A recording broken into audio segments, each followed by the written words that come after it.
Look out, Phoenix. The killer gamer is here.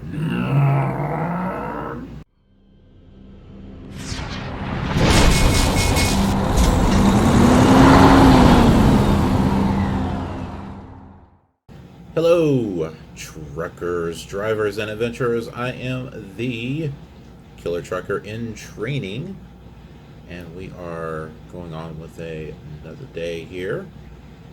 This is day number 4 of week 2.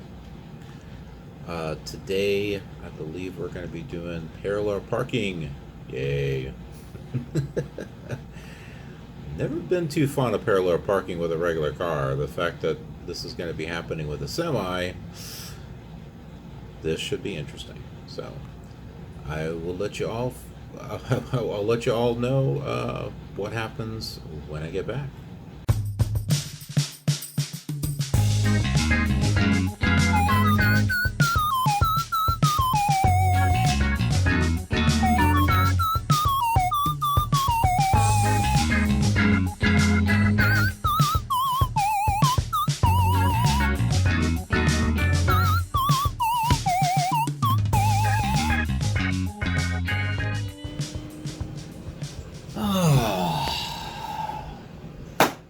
Wow, folks. This has been one cool day.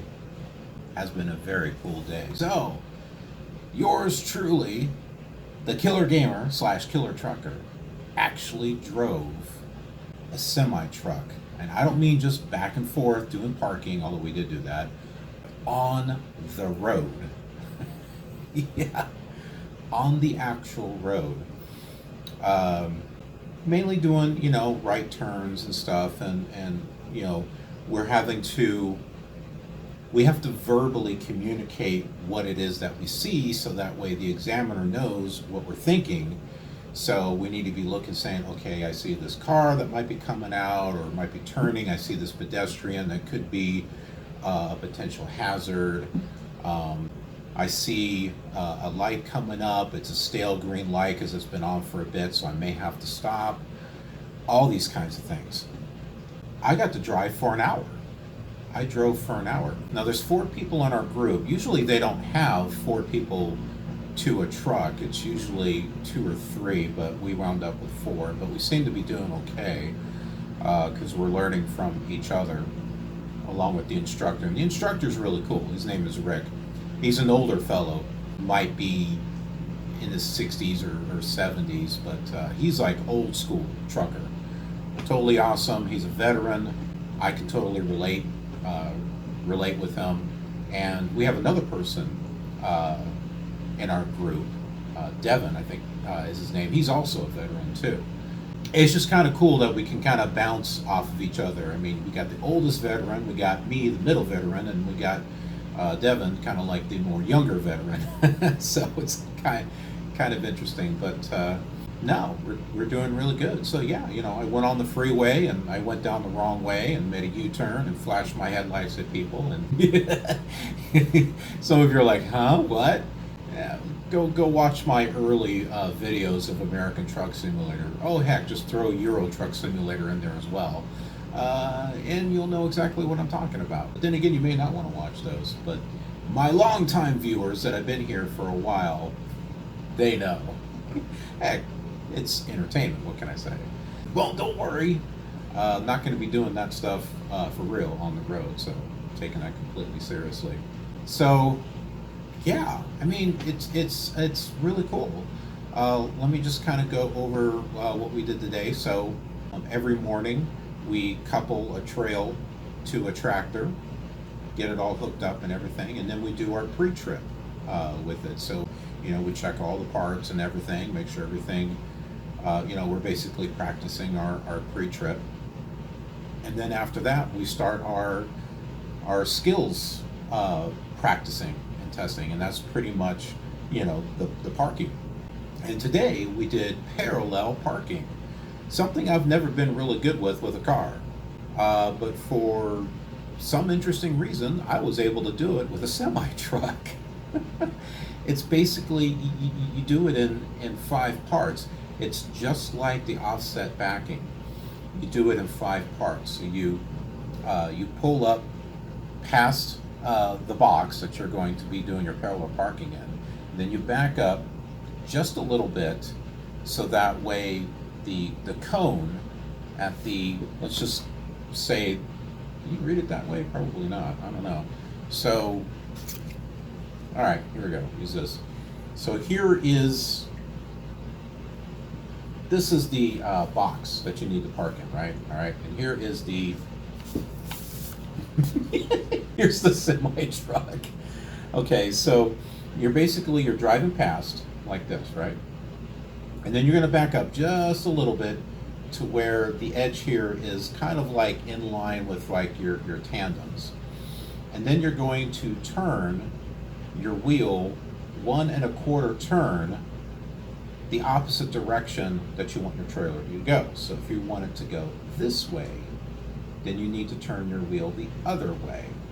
So this is going right, so we need to turn the wheel 1/4 or 1 full turn and 1/4 to the left, just like this. And then you back up, or as you're doing that, it will back up just like this. The edge of the trailer it's like this. Do you see how this edge of the box is right here? When you look in your mirror, the edge of your trailer should just about touch that line in that box, or in the case you're looking for a cone, right? So once you do that, then you go ahead and you straighten out your tractor and start backing in straight like this, until you get to a point where in your mirrors you see like 2 cones and like a gap in one of the mirrors. I think it's this side over here, or it could be that side. Either way, once you do that, then you make a hard turn. So in this case, we want the trailer to go left, so you need to make a hard turn all the way to the right. And what that does is that starts bringing it in like this. And once this front part here, you can no longer see it in your mirror, so basically it's in your blind spot. Then you put it in neutral. You get out, you do your goal, G-O-A-L, get out and look. You go back here behind your trailer, and you kind of do like over here where the end of your trailer is at, you'll do this arm test. You want to make sure that it kind of reaches out to, about your wrist or so. And then you'll come down here to the end of the parking box. Right around here, you'll be looking to see if your edge of your trailer is kind of in this area here, not halfway, but over in this area. That means you got a good angle. And then you'll be checking this line of the box and lining it up, and it should, on this side where your wheels, your rear tandem wheels are at, the line should pretty much split right down in between your dual tires. So you've got 2 tires like this next to each other. That's what they call dual tires. And the line should pretty much go really close to right in between them. So once you do that, then you just, as long as that's good, if you need to back up a little bit more, then you do so. But you climb back in the cab, and you're going to want this to swing this way. So you need to turn the wheel this way. So you're going to make a hard right until it start and back up, and then it will come right in here like this. And just, you should be right in the box. If not, you have a little bit of room to kind of back up or pull up a little bit just to get in there. But that's pretty much it. And so we did it to the left, and we did it to the right. And that is parallel parking done in 5 spots, five ways. I thought it was going to be complicated. I really thought it was going to be complicated. And then when I actually was able to do it, now granted, I had the instructor next to me, showing me the steps, but it just clicked. I'm just like, wow, you just do those 5 simple steps. If for some reason you need more gap on one side or another, like you don't see those cones on the one side that you're supposed to see, then what you do is you turn hard in that direction and pull forward. And you pull forward maybe, a few feet or something like that, and then you turn hard the other direction to straighten out the trailer, and now you've got more gap on that side. So, hey, things that you can use and apply to Truck Simulator. If you're ever trying to back and you're like, I don't have any room on this side, what the hell do I do? I need more room on this side. Well, stop, turn your wheel all the way in that direction as hard as it goes, pull forward for a little bit, not too far, just a little bit, and then stop, turn the wheel the other direction, so that way the tractor and trailer straighten out, and you should have more gap on that side that you're looking for, and then you just back up. Yeah, cool, huh? A funny story in regards to the truck that we needed to use. We did a pre-trip on a truck. We were going to use that, and we were getting ready to use it for the parallel parking. Well, someone else came by and was getting ready to take the truck, and I'm like, we're supposed to use that truck. And the instructor's like, nope, go ahead and take it. And so we wound up taking the truck next to us, which I don't know what was going on with it, because someone left the key inside. Well, the keys are already inside, but they left it in the ignition. It was turned on. It was turned, the accessory part was turned on, not the engine. So the air was running, the dashboard stuff was going on. And the instructor wanted me to actually, he had me go first. He's like, you're volunteer. So, and I'm like, yay. So I climbed in the truck, and I'm noticing it's all turned on and everything, and there's this beep sound going on, and I'm like, what the heck is going on with this thing? So I sit down in the chair, and I notice it's like all the way down to the ground, and I'm like, all right, trying to lift the chair up, it doesn't work. I look at the dash, and I see brakes. Basically, the low air pressure warning was on. So there wasn't enough air in the system, so the air brakes weren't going to work. And see, your chair is part of that. So if you don't have any air, guess what? Your chair's not going to rise. It just goes all the way down to the bottom. So I had to sit like this. And I had in neutral, after starting it, I had to rev the engine for about a minute, 2 minutes, to get the air pressure to build back up. And then I was able to raise the seat up to where it needed to be and drive it forward. My instructor's probably wondering what the hell's taking him so long. And I explained to him, I said, whoever had this truck just left the keys in it, let the air run. There was no air. I had to run the air back up. He just laughed. So it was funny. It was good times. So after the parallel parking, he had moi, actually drive around the track. And this was before lunch. So I got to drive it slow, about 5 miles per hour. And basically, just practicing right turns, knowing when to turn. Basically, what I've been able to figure out is you're looking at your rear view mirrors, and just as your trailer is about to clear the curve is when you should be turning. So once you start turning your wheel, that's when your tandem wheels start to turn. So if that makes any sense. So if you're driving like this, here's the road. All right. If you're coming like this, like a car, and you turn, guess what? Your trailer's going to run right over that sidewalk. So you need to pull forward like this until that trailer is close to clearing that corner, and then you can turn, and you basically turn like this, and you want to make sure you close that gap. So you want to come in and close like this, because if you don't, some impatient car is going to try to get around you, and they will. So you basically want to come in around like this, and then straighten out on that lane. So hopefully that makes a little bit of sense. I don't know if I'm showing you in a way that makes sense. And It's a little different depending upon the right turns that you make. 'Cause some lanes are bigger than others. Some of the curves themselves are a little bit different. Some are sharper than others. Sometimes you have a little bit more room over here to make that turn, and sometimes you don't. So I had a little bit of practicing on that. Had our lunch, came back.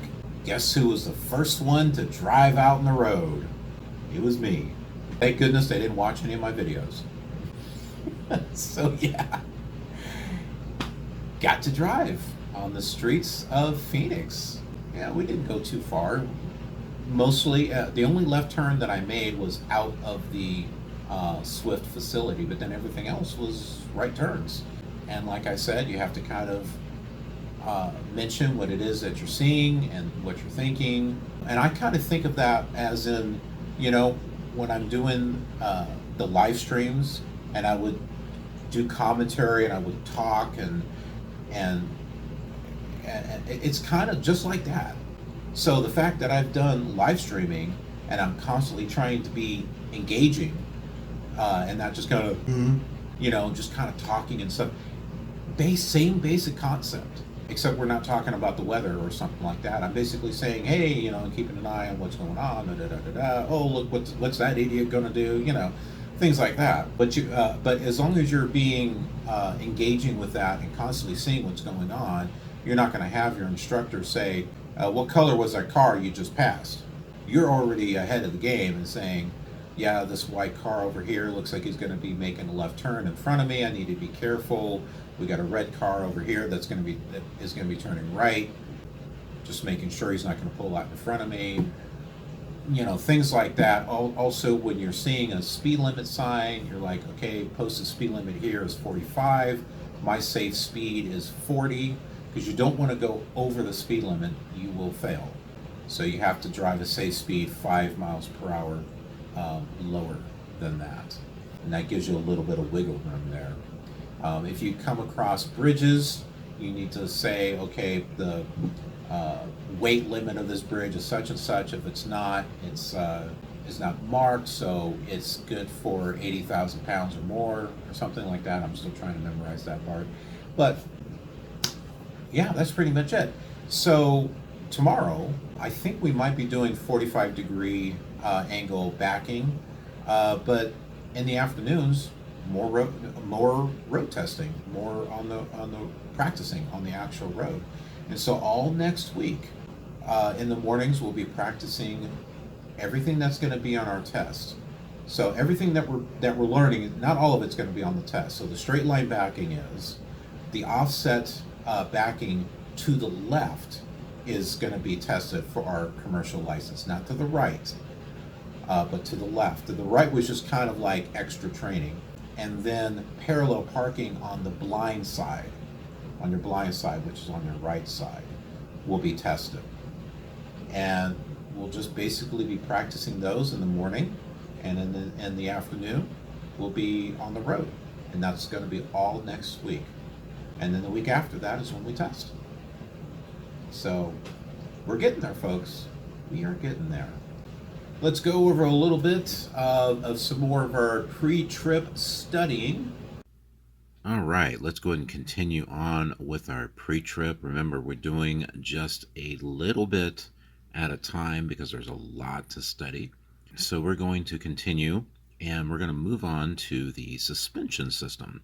So with the suspension system, you want to mention that the spring hanger, this is what holds the leaf springs. The spring hanger is properly mounted and secured. It's not cracked, it's not broken, it's not worn, it's not missing any bolts. Now it also mentions here spring mounts, but from what I was told, a spring mount, a spring hanger, they're kind of the same thing. According to our pre-trip list, they're not listed separately. But we'll move on to the leaf springs, and you've got to mention that they're not broken, bent, cracked, damaged. There's none missing. There's none that are shifted and or scissored.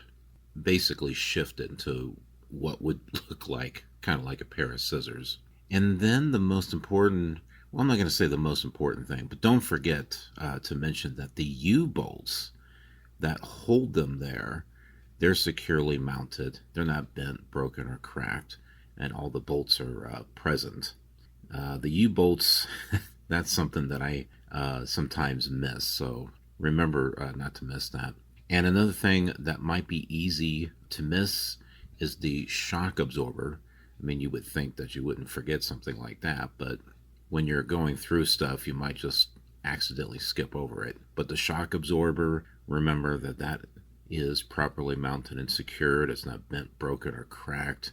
And there are no leaks.